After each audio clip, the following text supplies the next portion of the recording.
Hi, I'm Jeff, and welcome to another one of my videos where I take a look at all the new comic books coming out on either August 29th or 30th, 2023, and I ask myself the question, what one new comic book would I buy this week if I could buy just one book?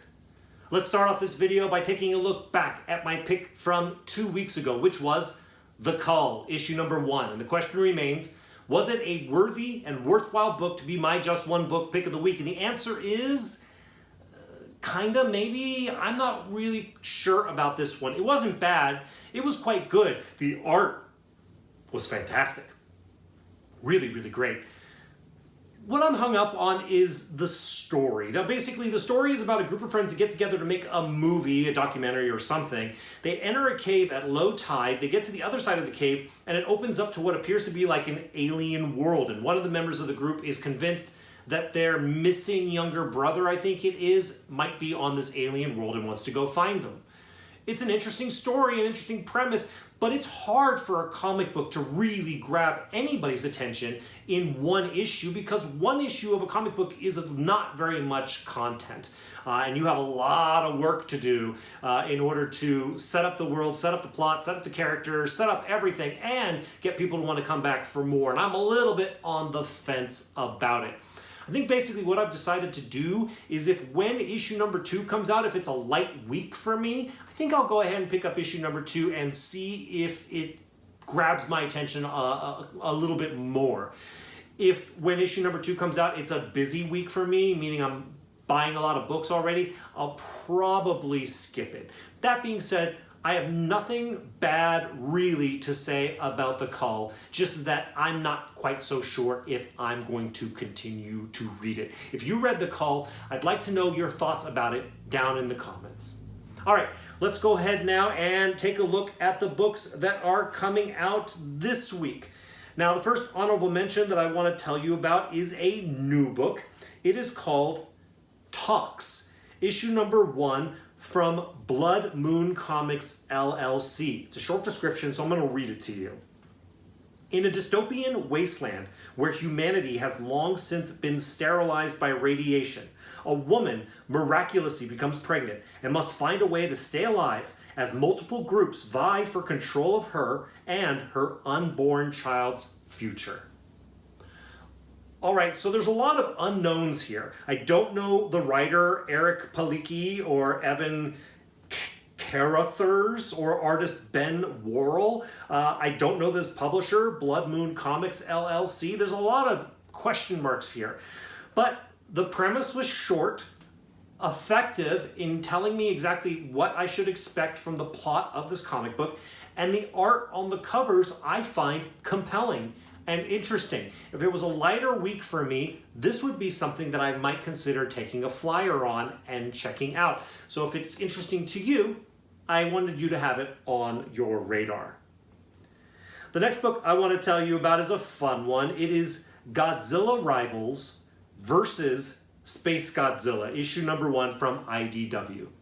Basically, the bottom line is, if you like Godzilla, and there are lots of people out there who do, you might want to consider checking him out as he fights Space Godzilla. Sounds entertaining to me if I was a Godzilla fan. I'm really not much, not a hater, but not a fan, so I don't care. But Godzilla fans would care, and if you're one of them, I'm letting you know about it. The next book I want to tell you about is a new book. It is called Far South, The Great Union Score. Issue number 1 from Fair Square Comics LLC. Basically, the description says it's a new set of blood-soaked noir tales, a must-read for fans of gritty crime fiction.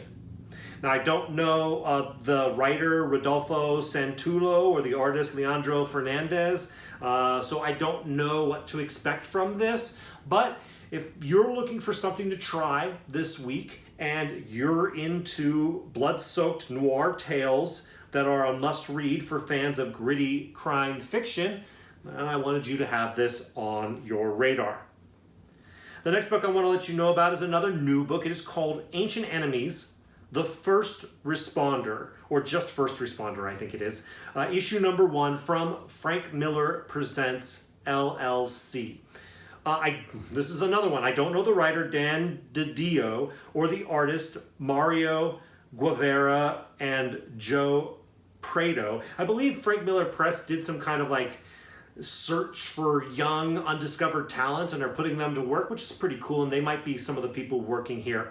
But basically the premise of this is that a firefighter, hence the title First Responder, is trapped on an alien ship or something like that for 20 years, and when he finally gets free of that situation, he's something more than human, meaning I think he has superpowers, and I think they mentioned something less than human as well, which meaning maybe he's a little bit unhinged or something. I don't know the specifics. But Frank Miller is a known commodity. Frank Miller is well respected. I would think that Frank Miller, if he was going to be a publisher, is going to want to put out quality things. And so maybe there's some quality there. So if you want to spec on something that Frank Miller is attached to, if you want to spec on a new indie superhero, maybe you might consider Ancient Enemies First Responder this week. The next book I want to tell you about is another new book. It is Ms. Marvel, The New Mutant, issue number 1 from Marvel Comics.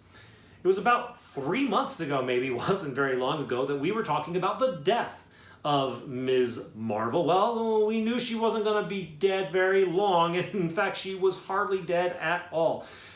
It turns out that, unbeknownst to her originally, I guess, she's a mutant. And so she was able to be revived from death the way all mutants have been able to be revived up until very recently using the island of Krakoa. I think that's out now. But Ms. Marvel's back and she's officially a mutant. I think the comic books are doing this to put this more in line with the stories that are going to be told in the MCU where they have made her a mutant.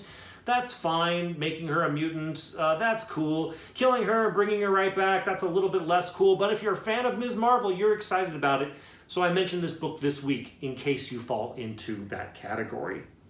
The next book I want to let you know about is not a new book. It is Marvel Age 1000 from Marvel Comics. This is basically just a celebration of the Marvel Age of Comics. So if you're a fan of Marvel Comics and the many different eras and ages of these characters and stories, then Marvel Age 1000 might be for you. And I was curious because I was like, boy, I don't remember seeing Marvel Age 998 or Marvel Age 999. Where did Marvel Age 1000 come from? Well, I'll tell you, seemingly nowhere. It seems completely arbitrary. I could not find myself, I didn't do a ton of research, any information that would lead me to why they justify calling this issue number 1000, but they're doing it probably to sell comic books, to make people think that this is a big deal. Don't think it's that big of a deal, but if you're a big Marvel fan, you might consider checking it out just because of your fandom. The next book I want to let you know about is another anniversary book, but this one I'm more into. It's Mighty Morphin Power Rangers 30th Anniversary Special, issue number 1 from Boom Studios. Now, I'm more into this, not because I'm a Mighty Morphin Power Rangers fan. I actually am a little bit of a Power Rangers fan. Very little bit. Very little bit. But definitely not a hater. But if you are a fan of the Power Rangers, the Mighty Morphin Power Rangers, well, wow, they've been around for 30 years. That is absolutely cause for celebration. So if you're a Mighty Morphin Power Rangers fan, I highly encourage you to get on board the 30th anniversary celebration and pick up this book this week. I'm sure there'll be lots of fun fan service items inside there. All right, the next thing I want to do in this video is I want to bring back a little segment that I do from time to time here. I don't think I've done it in a while. The segment is Chit Chat. Yes, Chit Chat, where we talk about all things Chip Zdarsky, my second favorite writer. He's really great. He has 2 books I want to tell you about this week. The first one is Kaptara Universal Truths, issue number 1 of a 6-issue limited series from Image Comics. It's from writer Chip Zdarsky and artist Kagan McLeod, yeah. Chip Zdarsky's really good at a lot of things. He can do kind of like law stories with public domain. He can do crime stories with Newburn. He can do gritty superhero stories with Batman and Daredevil. He can do a lot of things really, really well. But one of the things I like the most about Chip Zdarsky is his sense of humor. And that's where Kaptara comes in. Kaptara is what they call a charming, off-the-wall space comedy. His sense of humor is fantastic. This is filled with just wacky silliness. I haven't really read much of it, but I've seen some pages, and it is bonkers. But bonkers in an amazing way. I wish I was buying fewer books this week because I would absolutely pick this up. It sounds like a lot of fun. But I'm not going to pick it up this week because, like I said, I'm being stingy. But if you're looking for something fun and funny this week, I highly recommend Kaptara, Universal Truths for You. In addition, this week, another book from Chip Zdarsky is Batman, Catwoman, The Gotham War, Battle Lines, issue number 1. It's a one-shot. As I mentioned, Chip Zdarsky writes Batman, and this is a mini event that's taking place in the world of the Batman comics. Apparently, there's a little bit of a versus action happening between Batman and Catwoman. That could be super, super entertaining. I believe that it's going to be in like this book, and then like 2 issues of Batman, and I think 2 issues of Catwoman, and then I think maybe there's like another one-shot in the middle there, and then like an ending book. I think that's roughly like maybe 6 or 7 books. Not too big of a deal, but in the hands of Chip Zdarsky, I am interested. And I've been reading Batman and loving Batman, and I'm excited about this story, and so I'm going to pick this up as the primer for whatever leads to the story that's going to be playing out in this mini event. So if you're a Batman fan and you're reading Batman, I think you're going to want to pick this up because you're going to need it probably in order to get the first pieces of the story in this Batman Catwoman battle. And if you haven't been reading Batman, this might be a good time to jump on with kind of a cool event of Batman and Catwoman being a little versus. So that might be worth checking out. All right, I want to do another segment that I do in these videos from time to time, and that segment is Tynan Time. Yes, it's the return of Tynan Time. There are 3 books from my guy, James Tynan IV, that I want to tell you about this week. The first one is one that I'm absolutely buying. It is Sandman Universe, The Sandman Universe, Nightmare Country, The Glass House, issue number 4 of a 6-issue limited series. I never really read the Sandman books.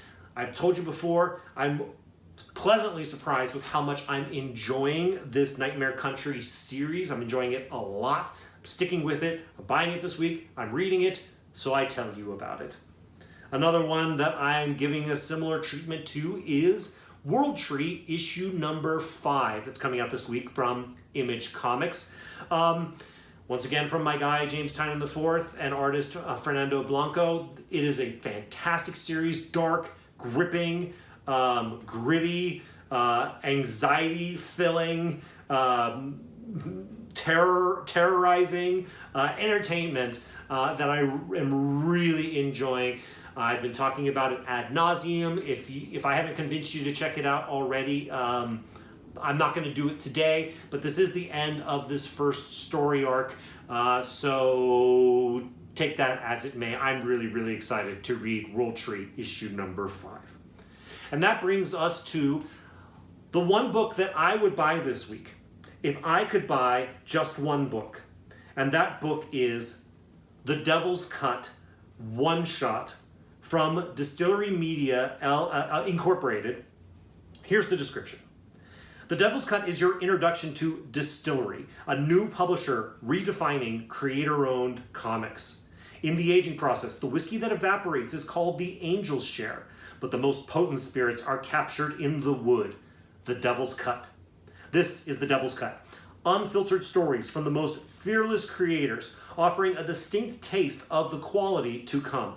88 oversized pages printed on premium paper, featuring a flight of high-proof work from our founding creators, including, listen up, Scott Snyder, James Tynan IV, Tula Lotte, Mirka Andolfo, Jock, Becky Cloonan, Brian Azzarello, Mark Bernardin, Elsa Chartier, Lee Garbett, Joel Jones, Stephanie Phillips, Ram V, Jamie McKelvey, Junko Mizuno, and friends including Francesco Fancavilla, Aurelia Cristantina, Eduardo Risso, Christian Ward, and more. Edited by the legendary Will Dennis. This kickoff issue will never be reprinted in this format again.